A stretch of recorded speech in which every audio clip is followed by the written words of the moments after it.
saya sudah menyampaikan khotbah minggu-minggu yang lalu tentang adanya pemurnian. Masih ingat ya? Tentang adanya pemurnian.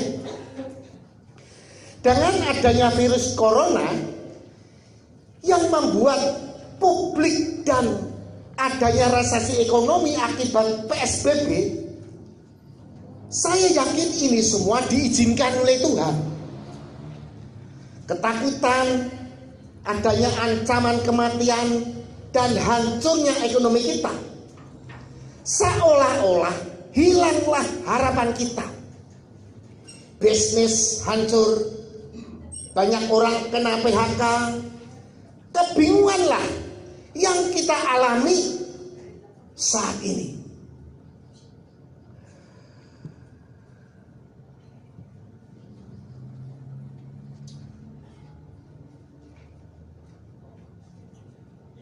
Saudara, apalagi saudara, ya, BMKG meramalkan bahwa tidak lama lagi Indonesia akan tertimpa badai La Nina. Bayangin, badai La Nina.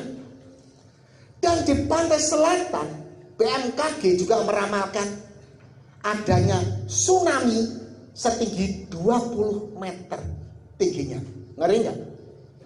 Ngeri nggak? Saudara, ya, kalau Tuhan mengizinkan, apakah Tuhan ini kejam? Tuhan mengizinkan. Tuhan kejam nggak, saudara? Hah? Nampaknya secara fisik ya rasanya kan Tuhan kejam. Yang Tuhan berikan pada kita, ya, sebagai senjata dalam menghadapi kesulitan, ini adalah iman. Iman ini sebagai senjata untuk menghadapi kesulitan-kesulitan yang akan kita hadapi di masa-masa depan ini. Iman bisa untuk menerobos kesulitan kita ini.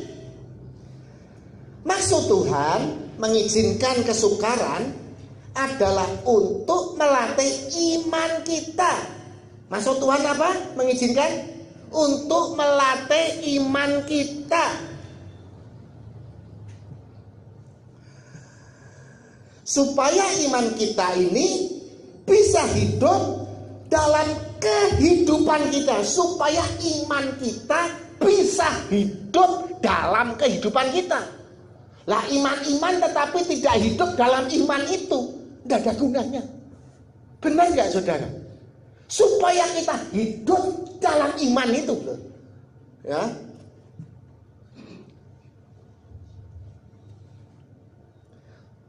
Coba kita teliti pahlawan-pahlawan iman di dalam Alkitab. Ketika mereka berhadapan dengan kesulitan yang amat sangat, maka imanlah yang bekerja sehingga mereka lolos dari kesulitan yang dihadapinya. Seringkali kita ini menanggapi, ya, iman ini dengan sesuatu yang simpel saja. Benar kan? Menanggapi iman dengan sesuatu hal yang simpel saja. Hanya percaya pada Tuhan dan janji-janjinya. Tuhan sudah berjanji kok, ya. Tuhan sudah janji dan Dia pasti menepati, pasti menamatinya. Saudara perhatikan, dasar dari iman yang sesungguhnya, ya. Saudara harus mengerti, ya. Dasar dari iman itu adalah apa? Ketaatan. Tanpa ketaatan berarti Anda sedang berbohong dengan dirimu sendiri. Yang sering membingungkan saya, ya, sering membingungkan saya di dalam pelayanan ini, jika ada seseorang datang pada saya minta didoakan berkat, padahal dia seorang yang tidak taat akan perintah Tuhan. Kira-kira bagaimana? Dia dapat terima pertolongan mujizat Tuhan enggak? Dapat enggak? Minta didoakan berkat, tetapi dia tidak taat sama Tuhan. Ya, kira-kira Tuhan memberkati enggak? Kira-kira memberkati enggak? Orang yang enggak taat? Ya enggak, saudara. Ya, ingat saudara, pertolongan Tuhan itu ada dua macam. Pertolongan Tuhan ada dua macam. Yang pertama, melalui hikmat, sehingga kita dalam menghadapi himpitan dan tekanan mendapat jalan keluar. Contohnya ketika Daud dikejar-kejar Saul, ya, Daud selalu bisa meloloskan diri walaupun dalam keadaan terjepit. Ada jalan keluar. Ini adalah apa?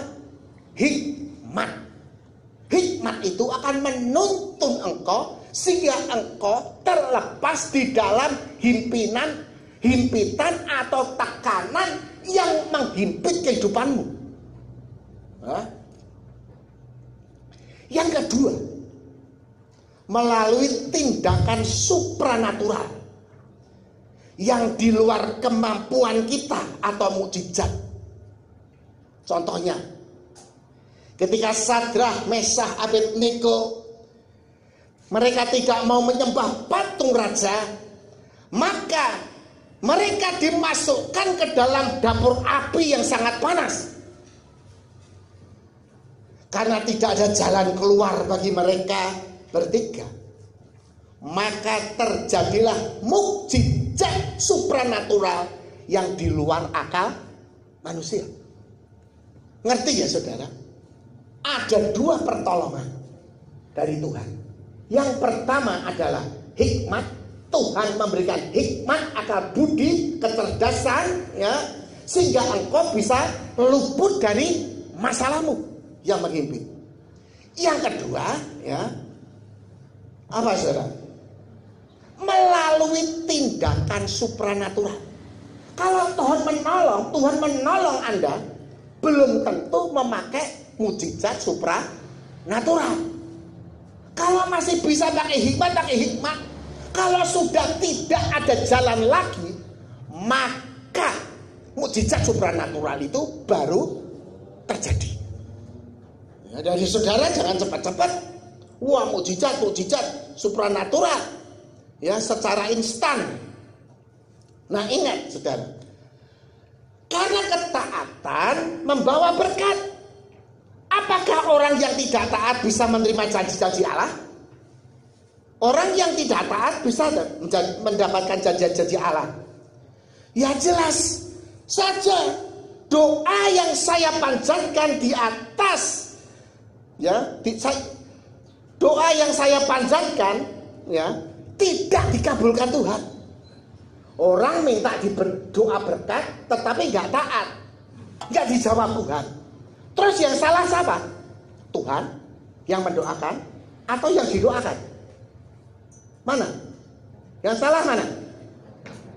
Pasti orang selalu nyalahkan apa? Pertama nyalahin Tuhan. Wah, Tuhan tidak mau ngabulkan doaku. Bener kan? Yang kedua, wah hambanya ini yang mendoakan kurang iman. Bener kan? Tetapi nggak pernah introspeksi atas dirinya sendiri. Diriku ini yang tidak taat akan perintah Tuhan. Karena apa? Yang dicari adalah janji-janji Tuhan. Loh, janji Tuhan ya janji. Janji Tuhan itu terjadi kalau apa? Engkau menaati perintah Tuhan. Tanpa engkau menaati perintah Tuhan, ya, janji itu tidak pernah tergenapi dalam hidupmu. Ngerti ya saudara? Ya, kita akan lihat dulu Amsal 13 ayat 13. Ayo kita yang Amsal 13 ayatnya yang ke-13. Ya, sudah tayang. siapa meremehkan firman, ia akan apa? Menanggung akibatnya. Siapa meremehkan firman ya, ia akan menanggung akibatnya. Kalau engkau ya meremehkan firman dengan tidak menaati perintah Tuhan, nanggung akibatnya enggak? Nanggung enggak akibatnya? Ya nanggung. Doamu enggak dikabulkan Tuhan. Ngerti enggak saudara? Ya, doamu enggak dikabulkan Tuhan. Tetapi siapa taat kepada perintah akan menerima apa? Balasan alias apa? Berkat Tuhan. Nanti ya, saudara, ya, ketaatan itu membawa berkat. Selalu saya katakan, ketaatan membawa berkat. Saya mau taat karena saya mau berkat. Kalau saudara tidak mau berkat, ya tidak usah taat lah, nggak diberkat itu. Ada seseorang yang datang minta didoakan karena dia ini sakit yang sudah menaun dan makin lama makin parah. Padahal dia tahu dengan bilur-bilur Yesus, engkau sudah disembuhkan. Dan dia katakan, aku percaya. Aku percaya. Lu percaya itu tanpa suatu tindakan, itu adalah kebohongan. Ngerti nggak saudara? Kalau percaya tapi engkau tidak melangkah, bohong nggak? Bohong. Ya. Kita lihat lagi 1 Yohanes 5 ayat 14. 1 Yohanes 5 ayat 14. Ya, saudara baca ya. Dan inilah keberanian percaya kita kepadanya, yaitu bahwa Ia, Tuhan, mengabulkan doa kita jikalau kita meminta sesuatu kepadanya menurut kehendaknya. Ya. Sekali lagi saya bacakan. Dan inilah keberanian percaya kita kepadanya, yaitu bahwa Tuhan mengabulkan doa kita jikalau kita meminta sesuatu kepadanya menurut kehendaknya. Menurut kehendaknya sama dengan taat atas perintah-perintahnya. Ya saudara, taat atas perintah-perintahnya. Yuk kita lihat lagi Ibrani 11 ayat 6. Ibrani 11 ayat 6, demikian firman Tuhan. Tetapi tanpa iman tidak mungkin orang berkenan kepada Allah. Sekali lagi, saya ulangi. Tetapi tanpa iman tidak mungkin orang berkenan kepada Allah. Sebab barang siapa berpaling kepada Allah, sebab barang siapa berpaling kepada Allah, ia harus percaya bahwa Allah ada dan bahwa Allah memberi upah kepada orang-orang yang sungguh-sungguh mencari Dia. Saudara, Tuhan itu mencari orang-orang yang sungguh-sungguh mencari Dia. Satu contoh, saudara. Dengan adanya nggak boleh ke gereja ya saudara. Sekarang diperbolehkan lagi, dibatasi hanya beberapa orang dan harus daftar. Nah ini kelihatan orang-orang yang sungguh-sungguh pasti akan daftar secepat-cepatnya. Benar nggak saudara? Tapi orang yang asal-asalan ya belakangan ya nggak apa-apa lah. Paling mesti ada tepat. Nah sekarang saya buat ibadahnya 1 jam. Nanti datangnya telat. Sungguh-sungguh enggak kalau ingin telat? Enggak, sekarang jam 7 tutup, baru mulai. Kalau sudah sampai di pintu, ya ditutup, ya silakan pulang. Namanya orang yang tidak sungguh-sungguh. Tuhan mencari orang yang sungguh-sungguh. Ini melatih kita. Kita ini hidup di akhir zaman. Akhir dari akhir zaman. Banyak sekali apa, saudara? Ujian-ujian Tuhan kepada kita. Kita ini sungguh-sungguh enggak. Karena banyak orang yang dipanggil, tetapi sedikit yang dipilih. Sedikit yang dipilih. Ini berapa gelintir ini? Itu tuh masih dipisahkan lagi. Bayangin, hanya berapa gelintir ini? Ini masih dipisahkan lagi. Ya, ada nggak separuh yang dikatakan yang terpilih? Yang terpilih adalah yang tahan uji, taat, sungguh-sungguh mencari Tuhan. Saudara termasuk orang yang sungguh-sungguh mencari Tuhan apa enggak? Enggak ibadah ya enggak apa-apalah. Yang penting kan aku bisa cari uang makan cukup. Nah, ini orang yang model begini adalah orang yang tidak mempunyai pengetahuan secara tepat. Carinya apa? Dunia saja.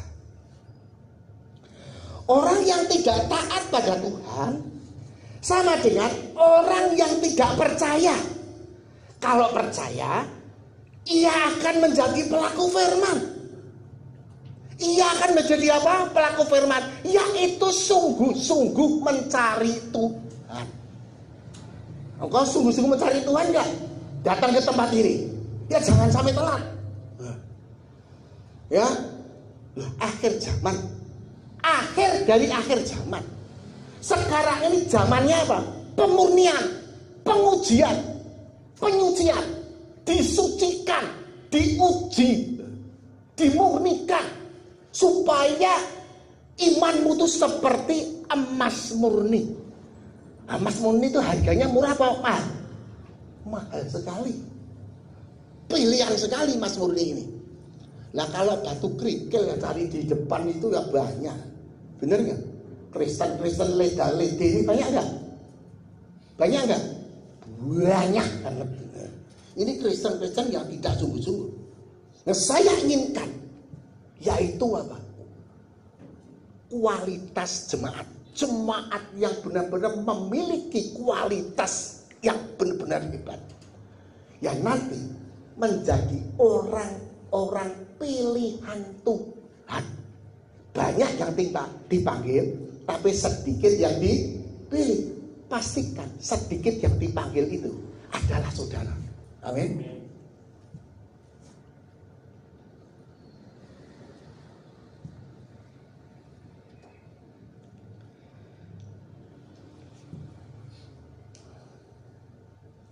Ada seorang yang menggerutu begini.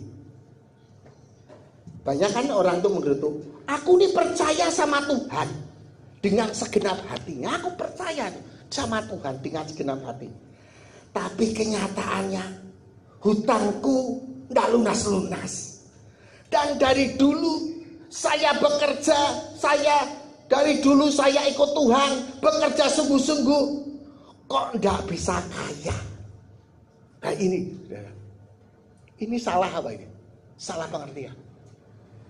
Dianggap kalau datang ke gereja itu sebagai pesugihan supaya kaya.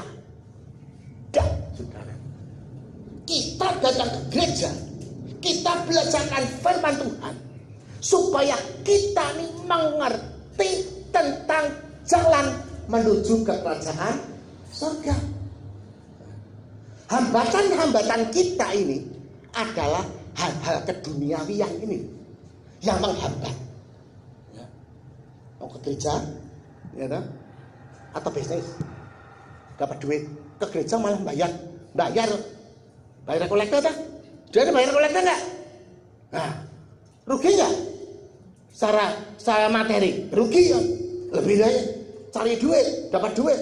Bisa foya-foya, bisa senang, bisa beli-beli. Nah ini orang-orang bukan orang pilihan Tuhan, yang tidak ada pengorbanan dalam hidupnya.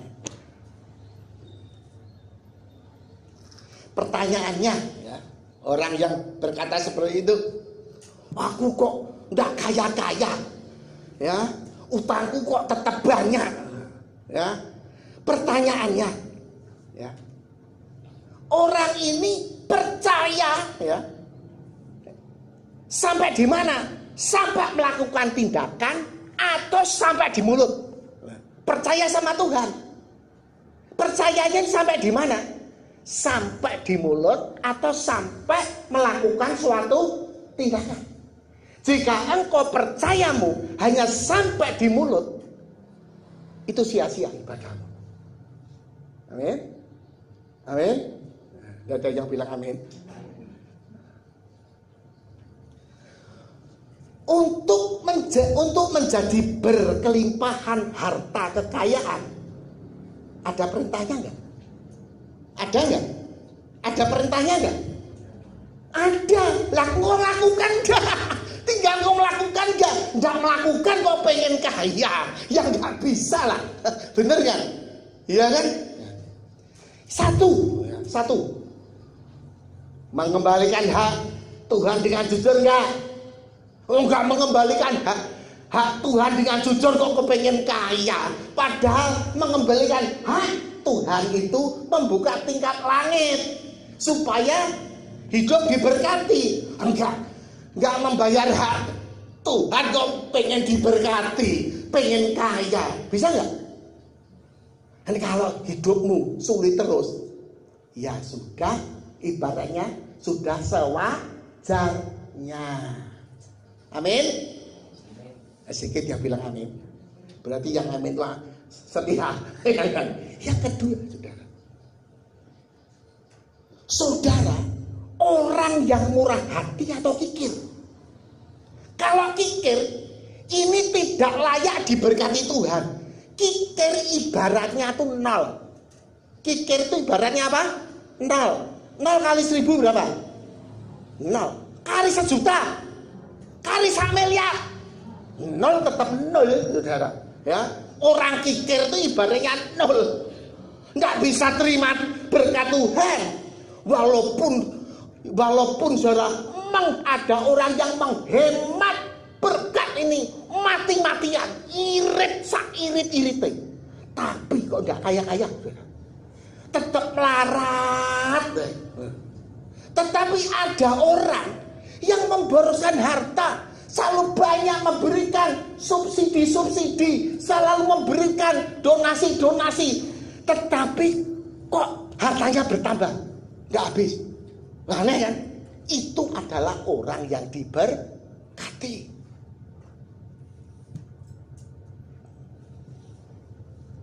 Orang yang suka menabur pasti akan menuai. Bagaimana mungkin orang yang tidak mau menabur bisa menuai? Mungkin enggak? Orang yang tidak menabur tetapi akan menuai, bisa enggak? Ya enggak bisa. Saudara punya ladang, ya, enggak pernah ditaburi benih, mau panen, bisa enggak? Ya enggak bisa. Paling panennya apa? Ya ilalang itu, bener alang-alang, bener kan saudara? Ya kan? Lah ini saudara harus mengerti. Saudara pengen diberkati Tuhan juga harus mempunyai hati yang selalu ingin menabur, yaitu memberikan belas kasihan kepada saudara-saudara seiman kita, terutama juga orang dunia juga nggak apa-apa, yaitu menabur. Orang kikir itu egois, saudara. Kenapa egois? Karena yang dipikir itu dirinya sendiri. Bener gak? Orang kikir itu adalah orang ketakutan. Takut apa? Takut miskin ya? Takut kekurangan. Lah ini, saudara, ini melanggar firman Tuhan gak? Ya, seperti itu. Ayo. Kikir itu masuk surga gak? Hah? Kita lihat yuk. 1 Korintus 6 ayat 10.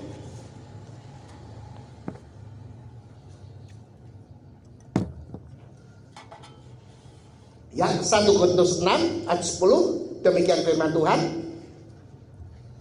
Pencuri, terus apa? orang kikir. Satu pencuri, mencuri hak Tuhan, mencuri nggak? Mencuri. Hak Tuhan dibat itu ya mencuri. Satu mencuri, dua orang kikir, pemabuk, pemfitnah, penipu, apa saudara? Tidak akan mendapat bagian dalam kerajaan surga. Masuk neraka enggak? Hah? Masuk neraka enggak diterima di surga kok. Ini enggak layak ini. Pencuri dan apa tadi? Kikir. Ya. Oh, di tempat sini di jemaat GKBP kan enggak ada yang seperti ini. Amin. Hanya sedikit. Yang amin itu hanya sedikit yang amin. Amin gitu loh. Ya. Nah, saudara, orang kikir itu atau pelit itu nggak nyadari kok dirinya itu pelit, nggak nyadari. Saya ingat ya ketika saya masih SMA, namanya masih SMA, saya kos, ya, saudara, anak kos itu kan ya uang tuh ya pas-pasan toh, bener ya? Tiap bulan nanti pulang minta uang orang tua dan ke kos lagi. Begini, saya punya seorang teman, ya. Teman saya ini berkata gini, aku nih ya jadi orang, aku nih tidak pelit, aku tidak pelit, aku tidak pelit. Sekarang orang itu tahu dirinya pelit itu dari siapa? Dari orang lain atau dirinya sendiri? Dari orang lain yang melihat. Orang pelit itu diri kita nggak melihat kok. Sudah pelit dan dulit ya. Anggapannya apa? Anggapannya apa, saudara? Anggapannya itu blobok. Anggapannya ya. Nah, gini, ceritanya gini. Namanya anak SMA lagi kos, saudara. Kalau pergi-pergi makan tuh selalu gantian bayarnya. Biasa kan? Ya anak-anak muda, gitu. Bisa kan? Bayar tuh gantian. Teman saya ini, ya, kalau makan sama-sama saya gitu, tahu makannya murah di warung gitu, wah langsung cepet-cepet bayar. Sebagai seorang pahlawan.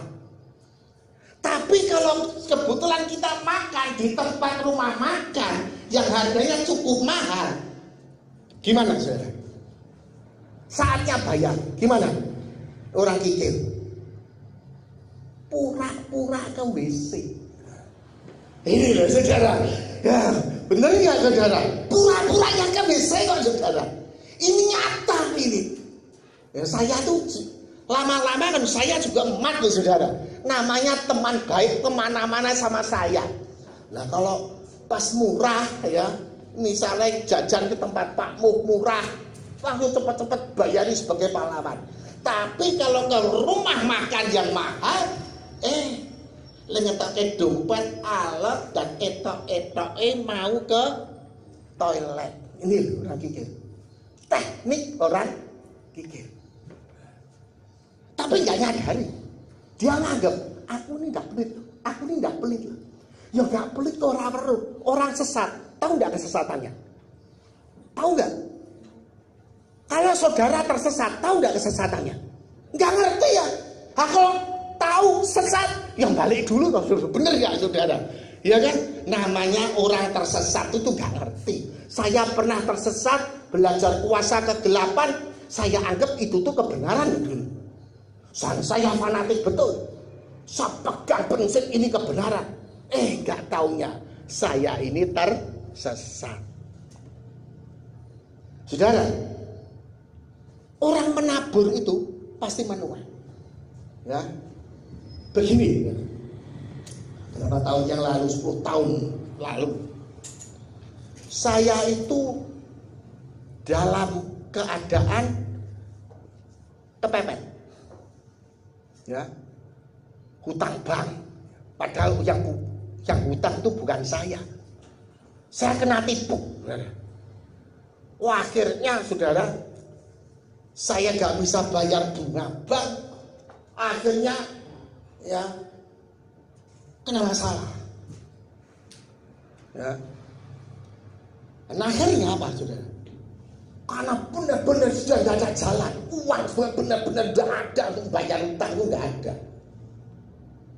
Tetapi Tuhan memberikan mukjizat supranatural.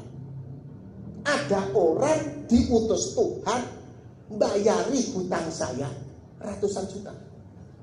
Bayari ratusan juta. Luar biasa, saudara. Nah, saya ingat, saudara, pada waktu saya ini dilunasi hutang saya ratusan juta ini, ya, dia bilang di waktu itu di BBM, Pak, hutang Bapak dengan saya anggap lunas. Itu semua untuk hadiah Bapak dan keluarga Bapak, untuk hadiah Natal. Wah, saya menangis, saudara. Saya itu berlutut menangis. Pada waktu saya ini berlutut menangis, tiba-tiba Tuhan itu membukakan pikiran saya. Dan saya diingatkan peristiwa 25 tahun yang lalu. Pada waktu itu, ya, waktu itu saya belum nikah, masih bujang, walaupun masih Kristen baru gitu. Begini, suatu hari ada seorang bapak itu, ya, datangin saya. Dia minta tolong pada saya. Orang ini juga orang Kristen, minta tolong sama saya, Pak, Bu, saya ini pinjemi BPKB sepeda motor. Untuk apa, Pak? Saya ini butuh modal. Nanti saya kembalikan paling 1 atau 2 bulan. Saya pinjam. Begitu sudah selesai, ya, nanti saya kembalikan. Oke, saya kasihkan BPKB sepeda motor dan saya suruh teken. Udah, Pak. 1 bulan, 2 bulan. Loh, orang ini gak datang. 3 bulan, 4 bulan, 5 bulan, 6 bulan, gak datang. Tiba-tiba, ya, saya dapat surat dari bank bahwa motor saya itu mau disita. Nah, ditunjukkan fotokopi, saya katakannya, waduh, gimana ini? Kemudian bapak yang pinjam BPKB itu saya panggil, Pak, sini, Pak, saya mau ngomong. Ini saya kok dapat tagihan seperti ini, motor saya mau disita, ini bagaimana? Bapak ini sudah nangis, sudah. Pak Handoko, saya memang salah, Pak Handoko. Saya tuh kena tipu. Dia nangis, saudara. Dia nangis, saya kena tipu, Pak Handoko. Saya mau dipukuli, ya saya nyerah. Saya mau dibunuh pun dan saya rela, karena itu saya salah. Saya lihat, saudara, orang ini benar-benar tidak berdaya. Dan hati nurani saya timbullah belas kasihan sama orang ini. Saya nggak marah. Di bank mana sih, Pak? Bank di situ. Coba ya saya diantar. Saya diantar ke bank BPR, saudara. Saya ingat ya, bank BPR. Saya tanyakan hutangnya berapa. Ini dijaminan sekian juta. Ini bunganya sekian karena tidak bisa bayar bunga. Terus saya bilang, ada itu BPKB keluarin, saya bayar semua. Saya bayar semua beserta bunganya. Saya bayar. Setelah keluar dari bank, bapak ini, saya masih ingat, saudara, masih ingat, keluar dari pintu bank, bapak itu berkata seperti ini, Pak, nanti saya tiap bulan terus nyicil bapak ya. Enggak usah. Terus kok enggak usah? Ya sudah, enggak apa-apa. Terus apa, saudara? Bapak ini deprok di kaki saya. Deprok, nangis, saudara. Tapi itu di muka bang, saudara. Nangis. Pak, terima kasih, Pak. Bapak, saya hanya bisa berdoa. Semoga Bapak diberkati Tuhan. Nangis. Saya bilang, saya tarik, Pak. Enggak usah bintu. Sudah. Ya. Tuhan berkati saya, ayo bangun, nanti dilihatin orang, saya juga malu, ayo bangun. Akhirnya saya antar bapak itu pulang. Nah, pada waktu itu, saudara, saya teringat ketika hutang saya ratusan juta dibayari orang. Baru Roh Kudus menyadarkan saya. Ini namanya sekolah Roh Kudus. Diajaran Tuhan, ditunjukkan. Kenapa? Saya 25 tahun yang lalu, ya, itu saya pernah nabur dan mengampuni orang yang hutang pada saya karena dia benar-benar terbelit, ya, tidak berdaya, sampai nangis. Bapak-bapak sampai nangis. Nah, perempuan itu nangis biasa.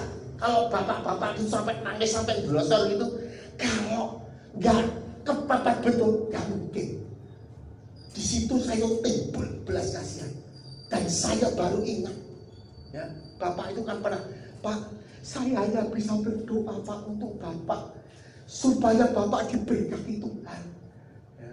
Nah, di sini saudara, saya teringat, saya dulu melunaskan hutangnya dia hanya berapa juta.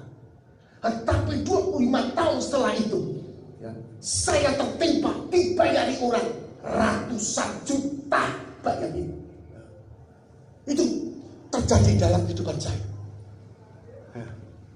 Nampaknya rugi yang bayari orang. Saya juga nggak marah. Coba saudara misalnya BPKB saudara saya pinjem, terus saya pakai, terus saya nggak bisa bayar. Kira-kira marah nggak? Oh, bisa mabuk-mabuk ya saudara. Wah, untung saya nggak marah pada waktu itu. Saya tetap, ya, karena saya melihat orang yang benar-benar kepepet itu. Dan saya ketika saya kepepet juga, Tuhan tolong saya. Amin. Barang siapa menabur, ia akan menuai. Tuhan berkata, jangan sesat, ya. Jangan sesat. Allah tidak bisa dipermainkan. Apa yang ditabur manusia, ia akan menuainya. Ya, kembali pada orang sakit tadi. Orang tadi bilang, ya, saya percaya bahwa Tuhan sudah menebus saya dengan kuasa bilurnya. Tetapi apa? Dia ini takut bahwa penyakitnya itu bisa membunuhnya. Nah, pertanyaannya lagi, takut atau bimbang itu percaya sama Tuhan nggak? Nggak percaya. Loh, katanya percaya tapi takut dan bimbang. Nah, ini ada suatu, kita akan lihat yuk, Matius 14 ayat 31. Ketika Petrus berjalan di atas air, ya, Petrus sudah berjalan di atas air, sudah diperintahkan bisa berjalan di atas air, ya, karena gelombangnya gini-gini ya saudara, ya, gelombangnya gini, wah ini ribut. Petrus sudah berani loh, hebat nggak? Berani melangkah. Loh, kalau saudara pernah toh ke laut, ya, gelombangnya kayak gitu, wah bayangin, Petrus itu berani melangkah, memandang Yesus berani melangkah. Tapi ketika melihat gelombang, ketika melihat angin ribut, ciut hatinya. Ujian itu seperti itu, saudara. Ketika engkau melihat dengan mata kepalamu tentang dunia dan merasakan beban hidupmu menjadi ciut dan bimbang. Benar gak? Loh, saya tuh ngerasain kok. Saya juga ngerasain kok. Loh, kalau saudara sekarang itu mendapatkan ujian seperti ini, ya, ujian seperti ini, pasti saudara watak aslinya itu muncul. Wah, jadi marah-marah. Wah, jadi jengkel. Loh, saya sering kok. Kalau saya sedang menghadapi ujian seperti itu, mulai saya merenung, mulai saya diam, ya. Seringkali apa ya? Istri saya itu yang selalu kena damperan sama saya. Loh, karena apa? Loh, saking budeknya, saking budeknya. Bener gak saudara? Bener gak? Nah, itu tuh ujian. Saya ngerasain juga kok. Terus sebagai hamba Tuhan, apa nggak pernah diuji?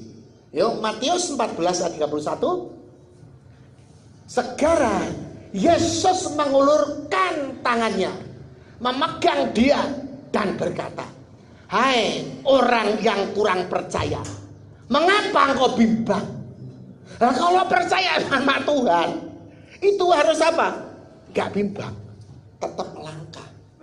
Namanya manusia selalu melihat keadaan dunia, benar kan? Dan merasakan tekanan-tekanan hidup. Sakit nggak? Sakit nggak? Siapa yang pernah ngerasain seperti itu? Angkat tangan. Siapa yang pernah? 1, 2, 3. Nah, yang belum itu apa enak itu? Saya merasakan kok. Bagaimana cara mengatasinya? Ya, yaitu dengan apa tadi? Dengan iman. Tuhan mengajar kita supaya iman kita kuat, dan dengan iman kita bisa menerabas kesulitan itu. Entah itu diberikan Tuhan hikmat atau mukjizat supranatural. Nah, bimbang itu kurang percaya atau setengah-setengah. Percaya, ya, percaya perintah tetapi nggak melangkah. Percaya perintah tapi nggak melangkah. Ini namanya apa? Bohong. Benar nggak? Percaya kok nggak melangkah. Bohong nggak? Bohong. Kalau percaya yang melangkah, ya.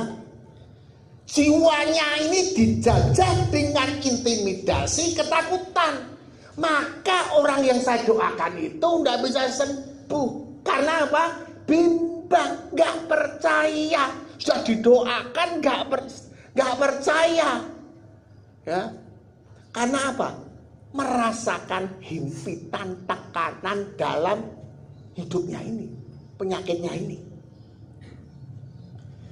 Tuhan memberikan kuasa hikmat untuk menyelesaikan permasalahan kita. Tetapi bila kita benar-benar sudah terpojok dan sudah tidak mampu, barulah Tuhan akan bertindak. Satu contoh, kita yang bangsa Israel ini keluar dari Mesir, ya, keluar dari Mesir.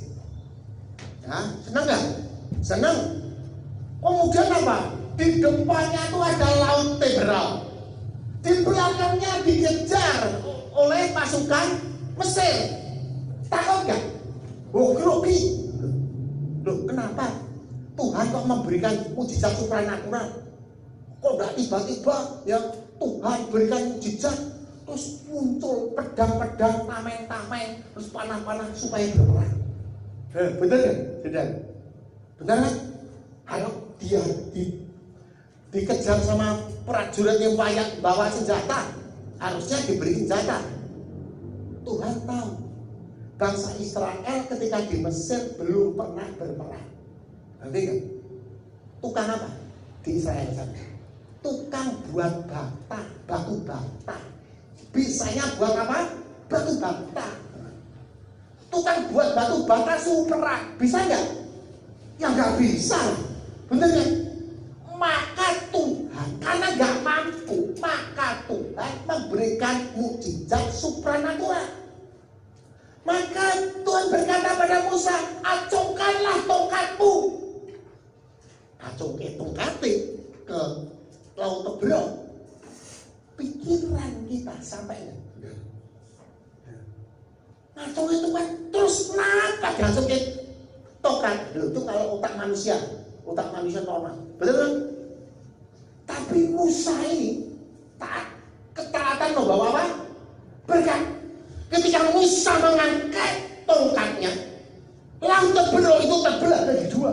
Wow, semua lari, cepat, wah masuk, lari nyebrang laut Teberal. Terus sampai ke darat, Musa tutup lagi. Wah, terjadi itu tenggelam gitu prajurit Mesir. Nah, di museum di Mesir saya pernah lihat, ya, itu mumi Firaun, ya, itu masih ada di situ. Dikatakan bahwa mumi itu yang dulu pada waktu Musa, karena ketika dilihat pakai apa itu sinar X, ya, itu paru-parunya banyak lumpur laut. Berarti itu yang silap. Berarti kan betul-betul, ya kan? Mujizat kan betul, buktinya ada kok. Di laut Teberal itu juga ditemukan, ya, tameng-tameng pedang, itu kereta, ban kereta itu ada. Nah itu kan mujizat Tuhan yang luar biasa sekali kan. Ya. Saudara ngerti saudara, ya. Karena pada waktu itu orang bangsa Israel belum pernah berperang. Tetapi dalam perjalanan ke tanah perjanjian, ingat, dalam perjalanan ke tanah perjanjian, bangsa Israel ini dilatih untuk berperang sedikit demi sedikit sampai menjadi ahli dalam perang. Ketika memasuki tanah perjanjian, mereka harus mengalahkan 7 bangsa. Ya, ada bangsa Kanaan, bangsa Feris, Filistin, Amalek, dan lain-lainnya. Jadi Tuhan adalah Allah yang melatih kita. Iman kita akan dibentuk sedikit demi sedikit, sehingga makin lama makin jadi kuat. Jadi Allah adalah Allah yang mendidik, bukan Allah yang memanjakan. Orang yang hidupnya dimanja oleh orang tuanya, pastilah orang tersebut menjadi apa? Menjadi lemah, tidak bisa melakukan segala sesuatu yang berat. Tetapi anak yang selalu dididik dengan segala sesuatu yang tidak enak menjadikan anak tersebut makin kuat dan penuh kreatif dan pandai. Amin. Nah, itu. Dan si Tuhan itu tidak memanjakan kita loh saudara. Tuhan itu mendidik.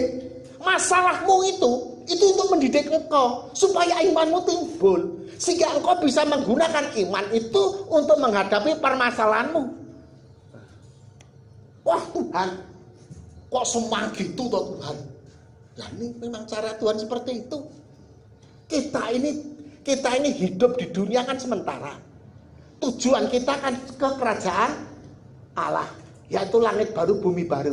Nah, perjalanan menuju dari dunia ini sampai ke langit baru, bumi baru, ibaratnya seperti bangsa Israel ini dari tanah Mesir pergi ke tanah perjanjian. Ya, dilatih perang terus. Melawan bangsa Filistin, melawan bangsa Kanaan, melawan bangsa Feris, ya, melawan Amalek. Nah, 7, saudara, perang terus. Akhirnya menjadi apa? Bangsa yang kuat. Ya, sampai Yosua dan Kaleb ini menjadi panglima perang. Dari tukang buat botol jadi panglima perang. Hebat nggak? Hebat. Masalah itu sebetulnya membentuk iman kita. Seringkali kita ini ketakutan ketika menghadapi masalah. Sebetulnya yang menjadi masalah itu bukan permasalah itu, tetapi apa? Ketakutan itu yang menjadi masalah. Ngerti nggak saudara? Justru ketakutan yang masalah, bukan masalahnya. Jika masalahnya kau hadapi, saudara akan bisa menang kok. Tapi takut menghadapi masalah ini. Loh, ini takut ini adalah masalah. Jangan dibalik, saudara. Ingat ya, lawan kita itu apa? Ketakutan. Ketakutan itu justru menjadi masalah. Bukan masalah yang membuat kita takut, tapi ketakutan ini yang menjadi masalah sehingga kita kalah menghadapi masalah itu. Ngerti nggak, saudara? Udah nggak? Udah nggak? Ya. Iman adalah apa? Ya lihat yuk Ibrani 11 ayat 1.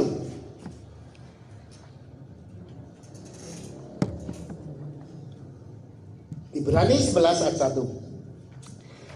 Iman adalah dasar dari segala sesuatu yang kita harapkan dan bukti dari segala sesuatu yang tidak kita lihat. Ibaratnya kita mengharapkan sesuatu yang belum kita lihat.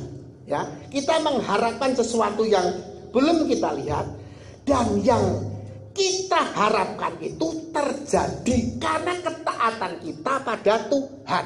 Itu iman. Ngerti nggak, saudara? Ya.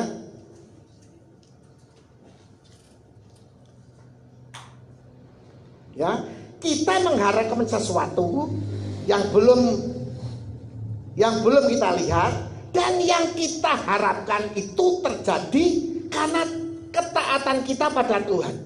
Kalau saya terjemahkan, iman adalah pembalian segala sesuatu menurut kehendak Tuhan, bukan menurut kehendak kita. Ya, bukan menurut kehendak kita sendiri yang bertentangan dengan perintahnya.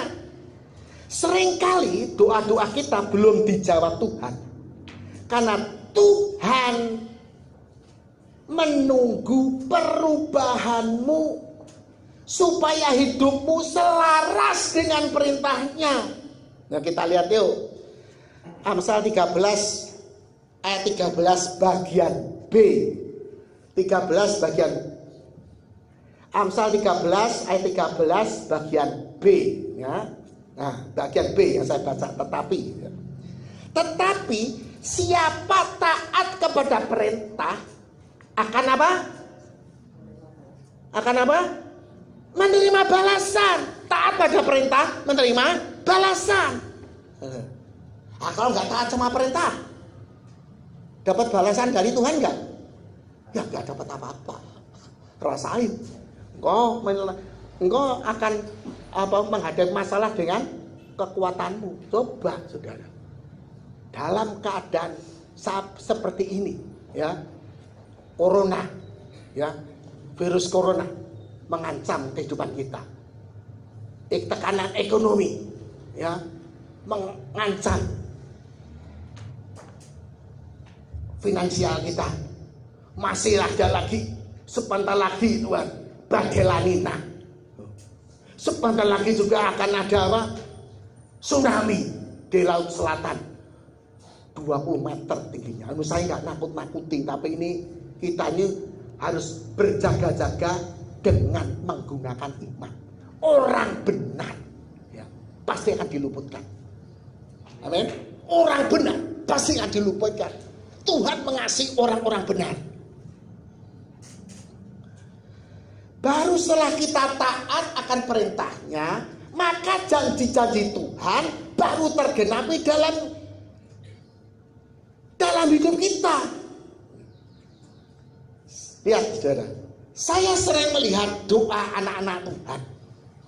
Ya, lihat, saya sering Tuhan melihat doa-doa anak Tuhan.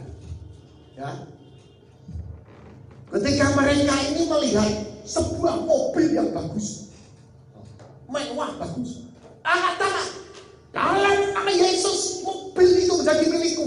Dalam nama Yesus mobil itu menjadi milikku.